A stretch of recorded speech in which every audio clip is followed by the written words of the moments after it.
Shalom Aleihim. Pada pagi ini saya akan menyampaikan firman Tuhan. Saya ingin menanggapi terhadap pengerusakan rumah retret di Cidahu, karena ada orang yang bertanya, bagaimana sikap Pak Lukas dengan peristiwa itu. Namun sebelumnya saya akan bacakan terlebih dahulu kesaksian dari Farah Malaysia. Saya akan bacakan. Shalom Papi, saya mau buat kesaksian. Ini pasal tempat kerja baru saya. Wah, puji syukur Bapak Yahweh, saya tidak sangka saya akan mendapat tempat kerja macam ini. Bila ingat saya pernah cakap dengan diri sendiri, yang saya mau kerja yang ada main game, happy, bos pun oke. Tempat mewah, tahu-tahu Bapak Yahweh sudah bagi saya. Haleluya. Baru kali ini saya rasa excited, bangun pagi dan bersiap pergi kerja. Saya juga mengucap syukur doa-doa saya didengar oleh Bapak Yahweh. Sebab sebelum saya berhenti di tempat lama, saya sempat disuruh combine 1.700 ringgit. Dan bila saya cakap dengan diri saya, langgar saja, apa takut mati tanam? Ada Bapak Yahweh, dorang suruh bayar, ya bayar. Bapak Yahweh pasti sediakan. Jangan sampai bertahan di tempat toksik. Lepas itu, tanggal 1 bulan 7 tahun 2025, saya masuk kerja di tempat yang baru. Dan saya pun tidak tertekan atau apa-apa yang negatif. Malah sampai sekarang tempat kerja lama tiada pun call minta bayar compound. Puji syukur Bapak Yahweh. Ini keadaan dalam tempat kerja saya. Ada pantry mewah, semua serba mewah. Malah tandas pun mewah. Lepas itu, setiap jam rehat, lepas makan kami main game. Bos pun ikut main sekali.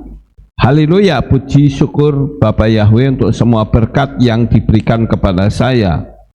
Iya Papi, sampai saya cakap, kalau mau bos saya cakap, kalau mau marah jangan tumbuk saya ya. Nah, ini adalah ruangan kerja tempat Saudara Farah mendapatkan yang baru. Nah, ini ruangannya. Saya tunjukkan kepada saudara. Nah, jadi tempatnya sekarang nyaman untuk bekerja. Ya, yang penting kita bicara, kita percaya bahwa akan tiba saatnya bahwa apa yang mustahil itu menjadi tidak mustahil. Ya, ini adalah tempat dia bekerja, saudara. Nah, ada meja biliar, ya. Kemudian ada permainan soccer, ya. Nah, ini tempat main game, ya. Kemarin dia tunjukkan saat main game ini sebetulnya bisa bergerak-gerak, tapi saya perlebar saja supaya saudara bisa lihat. Ya, oke, sampai di sini. Sekarang kita akan belajar firman Tuhan. Nah, ada orang bertanya kepada saya, apa tanggapan Pak Lukas terhadap pengerusakan rumah retret di Cidahu? Saya tidak mau diam, saudara. Nanti dianggap tidak peduli dengan tantangan orang. Saya akan memberi tanggapan sekaligus, ya bisa dari saya pribadi, bisa juga dari KPI, ya. Ada waktu yang lalu ada pengerusakan di Jawa Barat, tepatnya di Desa Tangkil, Kecamatan Cidahu, Kabupaten Sukabumi. Kalau saudara melihat gambar itu adalah saat KDM sedang memberikan bantuan. Dia memberikan langsung ke pemilik rumah retret itu sebesar 100 juta. Nah, orang-orang yang di Cidahu ini agak lucu, saudara. Sudah merusak, dia membuat pernyataan minta dibebaskan. Ini sebetulnya orang yang nggak punya otak, kalau saya katakan. Sudah ngerusak, minta dibebaskan. Ya. Kalau rumah saudara dirusak, kira-kira minta dibebaskan nggak saudara? Ya tidak. Kita tidak usah munafik. Ya. Bahwa kerugian itu harus mendapatkan imbalan. Ya. Kemudian kita lanjut, saudara. Kenapa hal ini terus berlanjut? Ya, Villa Cidahu sudah dirusak dan minta dibebaskan dengan alasan apa? Tidak punya izin. Saya katakan menteri SK2 menteri yang dibuat itu sebetulnya adalah pemicu untuk membuat perizinan mengalami kesulitan luar biasa. Kehilat kita pun hampir mengalami kesulitan hanya karena perizinan. Mungkin di Kota Magelang ini tidak ada orang atau gereja yang memiliki izin sebanyak Aleftau. Aleftau itu saya hitung sudah melebihi 10 instansi, saudara.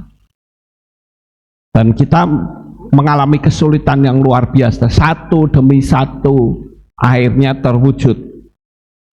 Nah, saya akan memberikan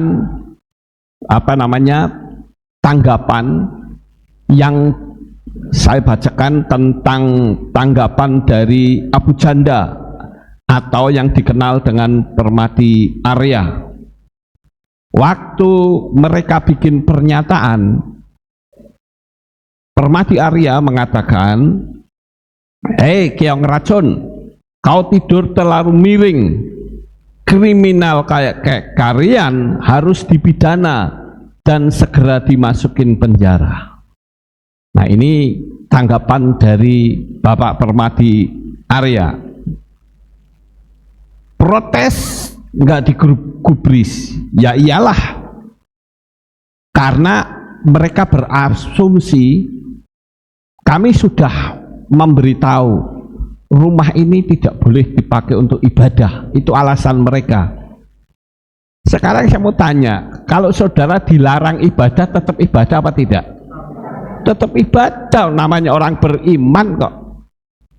Saya pun juga akan tetap ibadah, apapun risikonya, saudara. Kemudian saya bacakan tanggapan dari Pendeta Dr. Hasigholan MTH, SH MTH, yaitu Ketua Umum Mitologi Mandiri Indonesia, ya, Ketua Umum Teologi Mandiri Indonesia.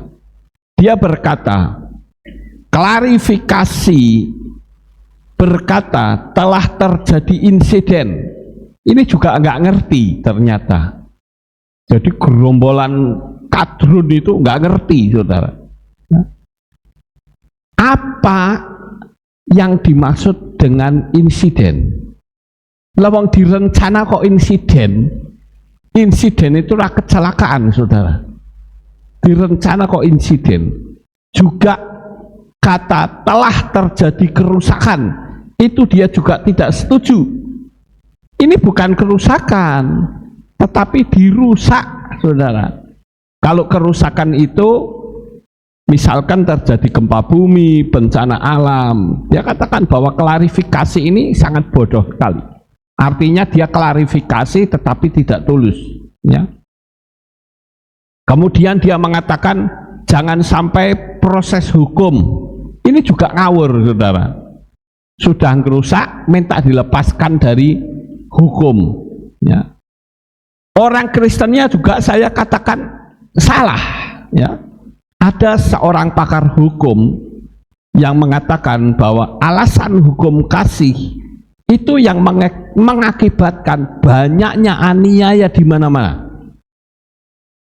Karena dirusak ancur-ancuran, cukup dengan meterai 10.000 selesai.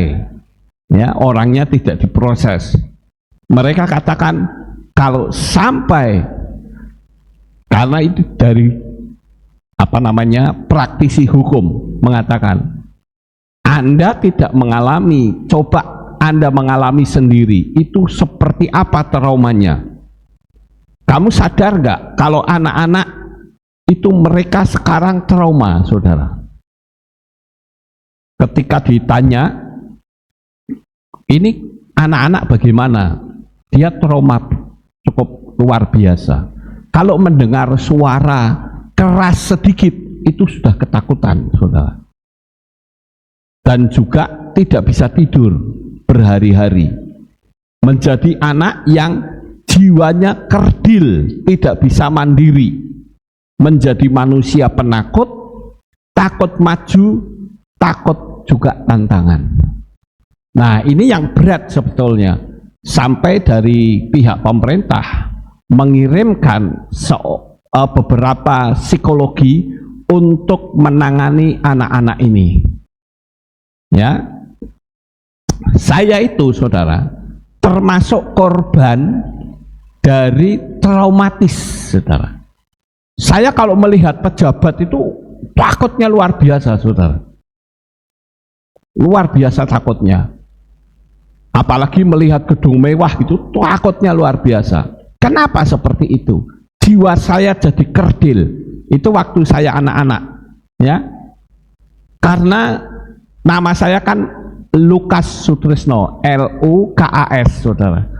Waktu ada pergantian nama, di formulir ditulis Lukas, tapi aktenya jadi Loekas, Loekas, saudara. Ya walaupun bunyinya tetap sama, Lukas gitu. Sutrisnonya tetap SU, padahal harusnya kalau depannya SOE, belakangnya SO juga. Nah, ketika saya mengajukan komplain kepada pejabat, ya, mereka katakan apa? Ini tidak bisa, Anda harus masuk ke pengadilan supaya namanya diganti. Loh, kowe sing gawe kesalahan kok ditimpakan ke saya, sehingga membuat saya traumatis, saudara. Bukankah harusnya dia bilang, oh ya terima kasih, maaf ya Pak, saya bikin salah, wes minta maaf saja. Tidak, saya malah disalahkan. Loh, salahnya apa? Ini satu. Terus yang kedua, dulu waktu zamannya Pak Harto, ya sudah lama sekali, saya pernah mau ganti SIM, saudara. Mau minta ganti SIM. Saya kan punya SIM mobil itu dari tahun 75. Saya sudah punya SIM mobil, saudara. Waktu saya minta ganti SIM, ternyata pejabat dari kepolisian belum datang, saudara. Padahal itu jam kerja.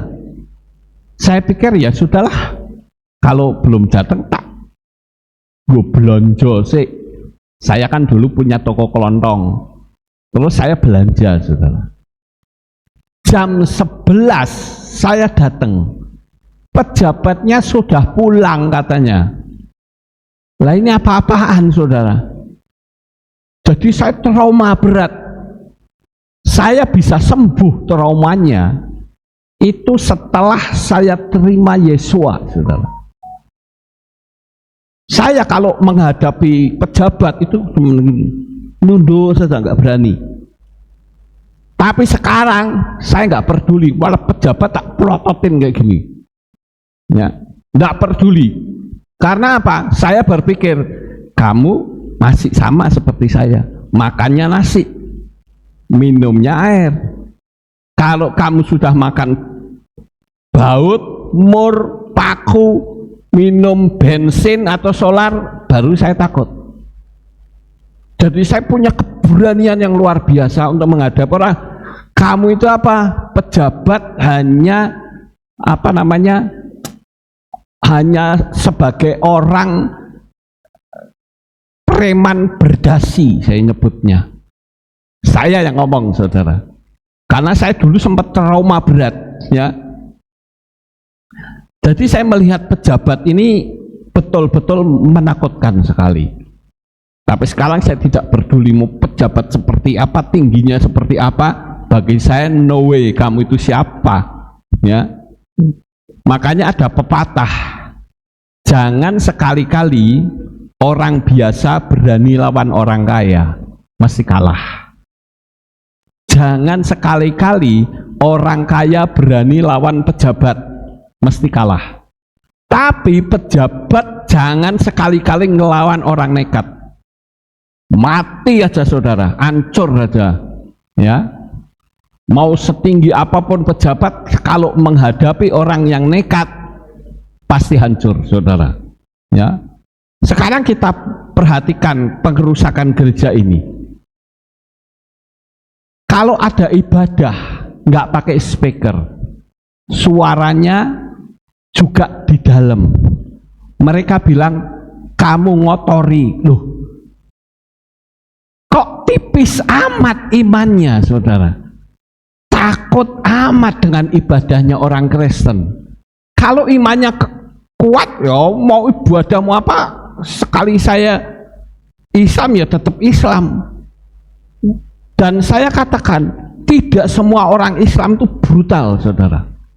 Saya punya banyak teman-teman orang Islam, orangnya baik-baik, tapi kelompok ini intoleran, ya. Yang bikin membuat negara Indonesia itu tidak bisa maju, saudara. Sekarang lagi tren sound horeg, ya. Sound horeg, saudara tahu sound horeg? Speaker yang gede-gede itu dibunyikan, mereka malah adojing, nari-nari. Ini otaknya di mana, saudara? Begitu mendengar musik, mendengar pujian, mereka bisa ngamuk. Tapi dengan sound horeg malah ikut nyanyi.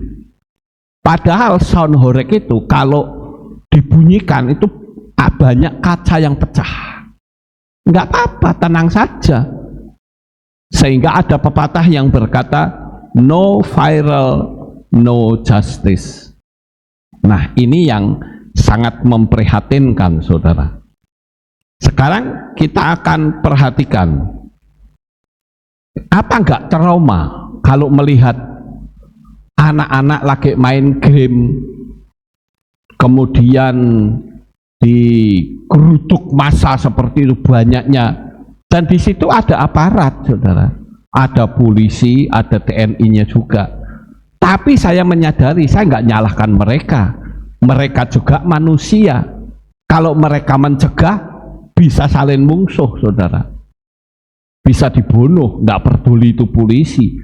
Mereka sudah emosi, kesetanan, ya, salib diturunkan, dibuat mecahi jendela, kaca dan sebagainya. Ini nggak masuk akal, saudara. Jadi saya memberikan tanggapan ini agar supaya jangan dianggap saya nanti berdiam diri. Ya, saya tetap memberi tanggapan bahwa hal itu tidak benar. Ya. Lalu bagaimana sikap kita? Saya sekali lagi, kemarin saya sudah ceritakan, tapi tidak salahnya saya ceritakan lagi.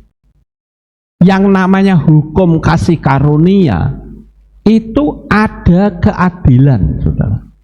Makanya yang namanya Torah, mata ganti mata, gigi ganti gigi, itu bukan berarti tonjok sungguhan, bukan begitu. Ya, itu artinya adil. hukumnya adil. Sekarang kalau anak saudara diperkosa sama orang, sama penjahat, dan pemerkosanya ketangkap, ayo sekarang saya mau tantang, saudara mau pakai hukum kasih karunia, lepaskan anak saudara penjahatnya atau membiarkan dia dihukum? Jawab saudara. Harus dihukum, ya. Jadi tidak mentang-mentang kasih karunia, ya wis lah, dipukul pipi kiri, yang satunya belum, pukulan main, nggak bisa begitu saudara. Itu istilah, ya. Jangan sampai itu dijadikan alasan. Nanti ditoel pantatnya, oh pantat saya yang satunya belum nih, nggak bisa begitu, ya. Apalagi ini menyangkut traumatis anak-anak, mengerikan sekali saudara, ya. Saya harus bicara seperti ini. Kita memang punya perbedaan dengan agama Kristen, tetapi bukan berarti kita setuju dengan sikap yang seperti ini. Paham saudara, ya. Makanya pendeta yang mendebat saya kasih karunia, tak kasih ilustrasi gini, pendetanya yang bertitel STH itu diem gitu. Kalau dia bilang Pak Lukas itu tidak tahu hukum kasih, saya orang ngerti ku kowe, ngerti gak? Saya bilang gitu. Sekarang nih anakmu sing wedok diperkosa, kamu lepaskan? Kalau berani melepaskan, anakmu pasti akan benci sama kamu. Betul tidak saudara? Pasti akan benci. Padha wae kayak bangsa Israel dincot cikileo, ngamuk saudara, ya. Saya katakan Israel itu bukan orang gila. Kalau tidak dimulai, dia tidak akan mulai, ya. Sekarang kita lanjut. Bagaimana seharusnya sikap kita? Yang pertama, kita boleh kecewa, tetapi tetap bersyukur. Nah ini sikap kita saudara. Sikap orang percaya kepada Bapa Yahweh yang benar. Kita pernah mengalami kecewa enggak? Pernah. Kalau enggak pernah, saya bilang bohong. Saudara pasti pernah mengalami kecewa, tetapi tetap bersyukur, karena di balik semua ini ada hikmah di dalamnya, ya. Romi 8:28 dikatakan, dan kita mengetahui bahwa segala sesuatu bekerja bersama-sama untuk kebaikan bagi mereka yang mengasihi Elohim, yaitu bagi mereka yang terpanggil sesuai dengan rencananya. Ada di balik sebuah peristiwa yang menyakitkan sekalipun, ya, membuat kita kecewa berat, tetap ada hikmah di belakangnya. Kemudian yang kedua, ya, yang pertama dikata waktu tidak dapat menyembuhkan rasa sakit jika kamu tidak belajar bagaimana melepaskannya. Harus ada cara untuk melepaskan, ya. Tapi saya tidak bahas ini karena kita sedang membahas masalah pengerusakan tadi, tanggapannya seperti apa. Yang kedua, boleh marah tetapi tidak membenci. Saudara yakin nggak kalau punya anak, sekali waktu anak saudara pasti membuat saudara itu marah? Yakin tidak? Yakin. Tetapi apakah saudara membenci anak saudara? Ya tidak saudara. Nah ini kadangkala kita tidak paham saudara. Di dalam kitab Efesus 4 ayat 26 katakan, marahlah tapi jangan berbuat dosa. Janganlah biarkan matahari terbenam dalam kemarahanmu. Ada batas. Kemarahan itu batasnya sampai matahari terbenam. Pasti pengerusakan itu bikin marah, ya. Tapi jangan kita benci dengan mereka. Hanya mengatakan kita memang mereka itu bodoh. Seperti Yesus katakan, ampunilah mereka sebab dia tidak tahu. Ya. Buktinya banyak sekali orang-orang yang tadinya membakar gereja itu bertobat, ya, seperti yang baru-baru ini terjadi, meninggal, yaitu pendeta KAM Yusufroni, Kemas Abu Bakar Masyur Yusufroni. Apa dia dulunya tidak bakar gereja? Dia bakar gereja di Ciwidey, ya, ada gereja yang dibakar. Tapi sekarang dia menjadi pendeta besar. Saya sendiri memusuhi Kristen dulu. Saya bahkan juga seperti, ya namanya rohnya sama, saudara. Saya bisa pegang bajunya orang dan lu bicara Yesus, mampus lu. Tapi buktinya saya bertobat. Saya pun termasuk orang yang kurang ajar terhadap orang tua. Tetapi saya bertobat. Karena apa? Ada Roh Kudus yang menerangi hati saya. Begitu juga semua orang itu, saudara. Kalau hatinya diterangi Roh Kudus, mereka pasti akan bertobat, saudara. Jadi boleh membenci, boleh marah, tetapi tidak boleh membenci, saudara. Karena kalau membenci itu sudah berdosa. Matius 21 ayat 13. Dan dia telah berkata kepada mereka, telah tertulis, rumahku akan disebut rumah doa, namun kamu menjadikannya gua penyamun. Yesus juga marah, saudara. Pada waktu bait suci dipakai untuk jualan. Sebetulnya kalau jualannya tempe goreng, pisang goreng, kemudian bubur merah hijau, nggak masalah. Tapi ini jualannya adalah formula yang dipakai untuk ritual pengampunan dosa. Itu yang salah, saudara. Jadi dengan kata lain, orang melakukan dosa daripada mencari, ya mencari apa namanya untuk persembahan, misalkan burung tekukur, misalkan domba, dombanya pun harus yang sesuai dengan Torah. Itu sulit mencarinya, tapi sudah disediakan. Jadi yang penting aku pegang uang, terserah. Misalkan dosa saya harus membeli lembu, nggak apa-apa, tinggal beli saja. Tapi ingat, membelinya tidak boleh pakai uangnya kita. Jadi uang kita ada meja penukar uang, kan ditulis meja penukar uang, saudara. Jadi saya harus bayar dulu ke meja penukar, misalkan 100.000, saya bayar 150.000 kepada meja penukar uang. Lah bayangkan orang segitu banyaknya, uangnya banyak, dibagi sama ahli Taurat dan orang Farisi, sehingga orang berpikir, wah aku tak berbuat dosa, paling juga aku nyekel duit kok, saya bayar lembu, selesai. Jadi yang tidak boleh itu jualan seperti itu, saudara. Tapi kalau saudara mau jualan getuk, enggak apa-apa. Saudara mau jualan misalnya kerupuk atau nasi gudeg, enggak masalah, karena enggak ada sangkut pautnya dengan dosa. Ngerti enggak, saudara? Paham? Ya.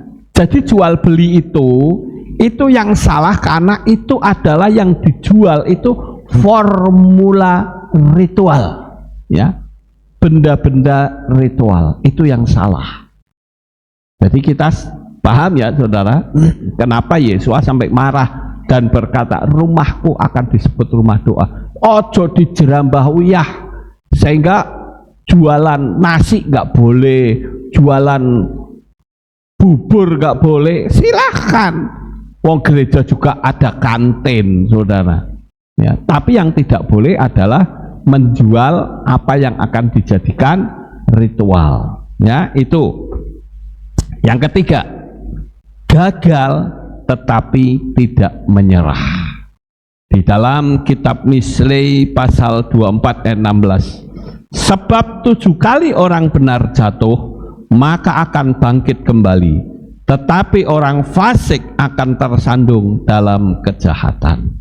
Artinya, sekalipun saudara terpuruk, percayalah, akan tiba saatnya saudara akan mengalami pemulihan. Ya, mereka itu sebetulnya yang ada di pikiran mereka apa? Hanya kebencian. Kalau pelacuran di Jawa Barat kan banyak, saudara, tempat pelacuran yang disebut lebih agamawi, yaitu kawin kontrak. Jadi misalkan saya pergi ke Jawa Barat, saya mau kawin kontrak berapa? 4 hari, saya bayar 4 hari, kamu jadi istri saya. Ya. Dan itu dilakukan oleh orang-orang Timur Tengah, saudara. Di Jawa Barat itu banyak, di daerah puncak, saudara. Dan ini sedang akan banyak mengalami penggusuran. Ya. Jadi misalkan orang dari luar negeri datang, gampang. Lawang nggak bawa istri, tetapi pingin tidur sama orang, ya wes kawin kontrak saja. 3 hari, 10 hari, terserah kawinnya berapa. Ya, tinggal bayar, selesai. Dan itu tidak dosa kata mereka. Ya. Jadi bisa mengalami kegagalan, tetapi tidak menyerah. Ya. Yang keempat, sekali waktu kita pasti sukses. Amin. Ya, tidak adil rasanya kalau saya juga tidak bicara kesuksesan. Sukses tapi tidak lupa diri. Ya. Kita mengharap kesuksesan. Aku sudah mengetahui direndahkan. Ini di dalam Filipi 4 ayat 12 dan 13. Aku sudah mengetahui direndahkan. Aku pun sudah mengetahui berkelimpahan. Dalam setiap hal dan dalam segala sesuatu aku sudah terlatih. Baik untuk dikenyangkan maupun untuk merasa lapar. Baik untuk kelimpahan maupun untuk dibuat kekurangan. Aku menyanggupi semuanya dalam Hamasiah yang menguatkan aku. Ini adalah ucapan Rasul Paulus yang punya inti satu. Kacang ora ninggalan jaran. Tahu maksudnya? Kacang tidak lupa kulit. Kita harus sadar kalau kita sukses, dulunya kita juga berasal dari bawah. Kalau sampai gereja ini bisa, atau Kehilat ini bisa punya jemaatnya banyak, saya harus sadari kamu itu siapa. Jadi saya tidak bisa mengatakan kesuksesan saya milik saya, omong kosong. Kesuksesan saya milik banyak orang, terutama keluarga yang mendoakan, saudara. Ya, kemudian yang kelima, disakiti tetapi tidak dendam. Mereka menyakiti enggak? Menyakiti, saudara. Rumah Rachel dihancurkan enggak karu-karuan seperti itu. Sakitnya luar biasa, saudara. Tapi tidak dendam, ya. Beda seperti film-film yang kita sering nonton, kadang melakukan dendam, aku bisa membunuh dan menyiksa kamu. Tapi kita nggak boleh, saudara. Ya. Di dalam Romium 12 ayat 20-21 dikatakan, oleh karena itu jika musuhmu lapar, berilah dia makan. Jika dia haus, berilah dia minum. Sebab dengan melakukan hal ini, kamu menumpukkan bara api di atas kepalanya. Janganlah dikalahkan oleh yang jahat, tetapi kalahkanlah dengan yang baik. Jadi tidak boleh dendam, saudara. Ya, memang disakiti, sakitnya luar biasa. Seperti tadi saya katakan, anak-anak sampai trauma. Bahkan ada praktisi hukum yang mengatakan, kalau itu terjadi pada anak saya, tak kejar sampai ke lubang semut. Ya, saya akan hadapi mereka sebanyak apapun. Memang kita menyadari, saudara, kalau kita punya kemampuan, rasanya sulit sekali, saudara, untuk mengatakan ya wes lah, itu sulit, saudara. Saya harus akui itu. Tetapi tidak boleh dendam. Kamu boleh menghentikan kejahatan, tetapi tidak boleh dendam. Ya. Buktinya kita tahu Israel itu berapa kali dikutuk Indonesia. Indonesia ngutuk terus, saudara. Tapi dia pernah membantu Indonesia? Pernah. Tidak dendam, saudara. Itu yang namanya Torah. Sampai pesawat El Al, pesawat Israel itu dikeletek loh tulisannya, demi untuk supaya sumbangan kemanusiaan bisa sampai. Bayangkan kayak begitu baiknya, saudara. Nah, kalau orang biasa yang tidak punya Roh Kudus, begitu musuhnya keleleran, mampus gue, mati osisan. Kan begitu, saudara. Tapi orang-orang yang punya Roh Kudus, dia tidak berkata begitu. Begitu musuhnya lapar, kasih makan. Mereka pasti akan menyadari betapa kita itu mengasihi mereka. Ya. Lanjut. Iri tapi dijadikan motivasi, bukan merusak. Mereka iri, saudara. Kok wong Kristen kok berkembang terus? Ya, iri hati, tetapi tidak merusak. Di dalam kitab 1 Timotius 6 ayat 12 mengatakan, perjuangkanlah perjuangan iman yang baik, peganglah teguh, peganglah hidup yang kekal, yang untuk itu engkau pun telah dipanggil dan telah mengaku pengakuan yang benar di hadapan banyak saksi. Kita tahu, saudara, kita sendiri ada banyak saksi yang tidak kelihatan mata. Ya, kita harus menyadari ada banyak sekali makhluk-makhluk yang menyaksikan kita. Ya. Jadi jadikan itu motivasi. Kok dia sukses, misalnya, cari tahu rahasianya. Kenapa kamu sukses? Saya juga memberitahu kepada pendeta-pendeta di KPI, mumpung ini streaming. Kenapa jemaatnya 30-40 bertengkar hebat, bertengkar sama pendetanya, buat nyontoh gitu loh. Saya katakan coba belajar untuk nyontoh.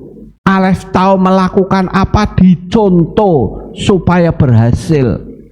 Kalau Aleph tahu bisa jemaatnya sampai sekitar 600, kamu nyontoh. Ya. Kalau saya banyak belajar, pendetanya pun juga banyak belajar, sehingga jemaat bilang, wah, ya bener ya, ya bener karena belajar. Ya. Itu. Kemudian 2 Petrus 1 ayat 10. Oleh sebab itu lebih tepatnya, hai saudara-saudara, usahakanlah sungguh-sungguh untuk membuat panggilan dan pilihanmu teguh, karena dengan melakukan halal itu kamu tidak akan pernah tersandung. Jadi kalau kita terus mau belajar, maka semakin hari semakin baik. Ya.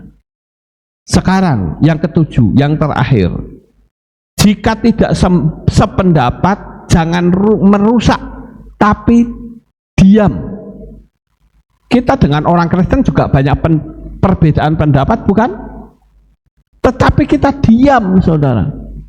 Jangankan kok dengan orang Kristen, lah saya dengan Pak Yakob itulah saudara kembar, itu pun banyak perbedaan. Ya. Saudara punya adik kandung kakak kandung, ada perbedaan nggak kira-kira? Ada. Apakah ada perbedaan terus gelut? Ya tidak, saudara. Perbedaan boleh saja ada, tetapi mulut kita harus diam. Di dalam 2 Timotius 2 ayat 24, dan seorang hamba Tuhan seharusnya tidak bertengkar, melainkan berlaku ramah kepada semua orang, cakap mengajar dan sabar. Ya.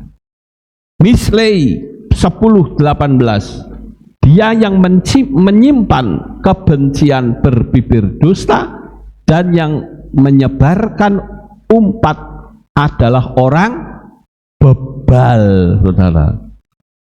Orang yang tukang ngumpat, ya, mereka rusak sambil mengumpat, itu karena mereka orang bebal, saudara. Jadi inilah pendapat saya tentang pengerusakan gereja, agar saudara tahu, jangan sampai mengatakan Pak Lukas kok meneng-menengan, wae. Saya tidak diam. Ini pendapat saya, saudara. Perbedaan itu pasti ada, ya. Seperti gambar itu, yang satu berkata 9, yang satu berkata 6. Karena berbeda pendapat, saudara. Yang benar yang mana? 9 dan 6 itu, saudara. Benar kabeh, ya. Walaupun itu berbeda pengajaran, saudara.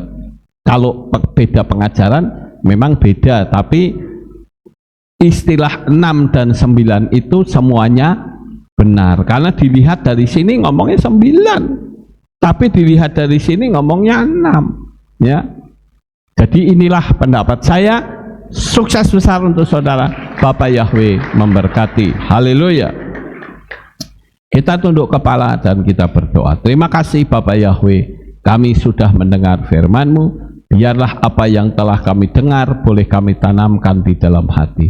Terima kasih Bapa. Di dalam nama Adonai Yesus HaMashiach kami berdoa. Amin. Ada pengumuman? Oh, tidak ada. Kita akhiri, kita bangkit berdiri, kita tutup dalam doa.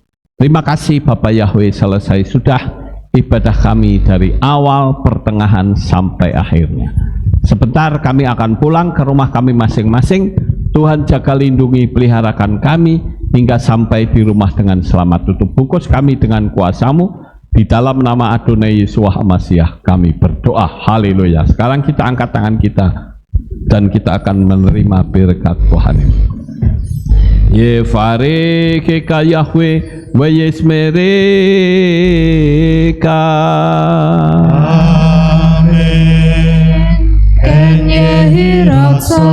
Yair Yahweh panau eleka wikuneka.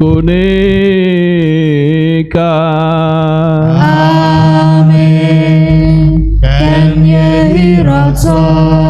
Yesa Yahweh panau eleka wiyasem lecha shalom. Amen. Ken Yehiratsa. Baruk ata pair ufaruk ata besateh, diberkatilah engkau di kota dan diberkatilah engkau di ladang. Amin. Baruk peripit neka ufri atmatka ufri faim teka shikar ala peka wa esterotoneka. Diberkatilah buah kandunganmu, diberkatilah hasil bumimu, hasil ternakmu, anak-anak lembumu dan anak-anak dombamu. Amin. Baruk tan aka umis syarteka, diberkatilah bakulmu dan tempat adonanmu. Amin. Baruk ata bawaika ufaruk ata betseteka, diberkatilah engkau pada waktu masuk dan diberkatilah engkau pada waktu keluar. Amin. Baruk ata Yahweh Eloheinu meleka olam Beshem Yeshua HaMashiach Waruah HaKodesh Kile olam faed. Kami sudah berdoa dan mengucap syukur. Amin. Amin. Amin.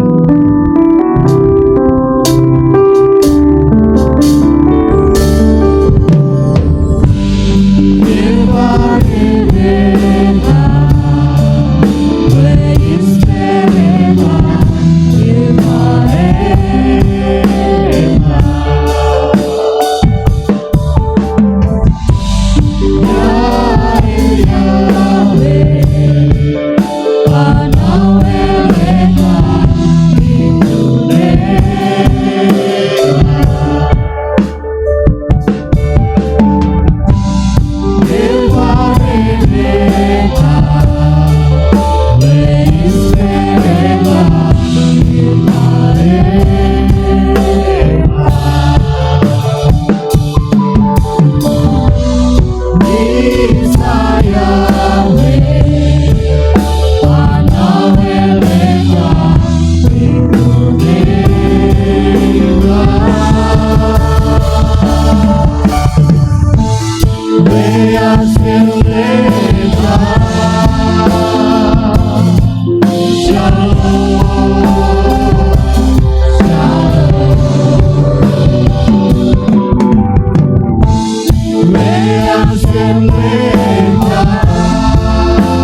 semua. Amin. Haleluya. Terpujilah Bapa Yahweh yang Maha Kuasa. Terima kasih atas kehadiran Bapak Ibu Saudara sekalian dalam ibadah bersama kami di Kehilat Alef Tau Magelang. Doa saya Bapa Yahweh memberkati dengan kesehatan yang sempurna, damai sejahtera dan berkat materi yang semakin melimpah. Kami menunggu kembali kehadiran Bapak Ibu Saudara sekalian pada jam yang tersedia. Hari Sabat jam 5 pagi, hari Minggu jam 6 pagi, hari Rabu jam 6 sore. Siap sedialah sebagai mempelai Hamasiah untuk menyambut kehadiran mempelai pria kita yaitu Adonai Yeshua Hamasiah di awan-awan yang permai. Amen lehitraot. Shalom, sampai jumpa kembali.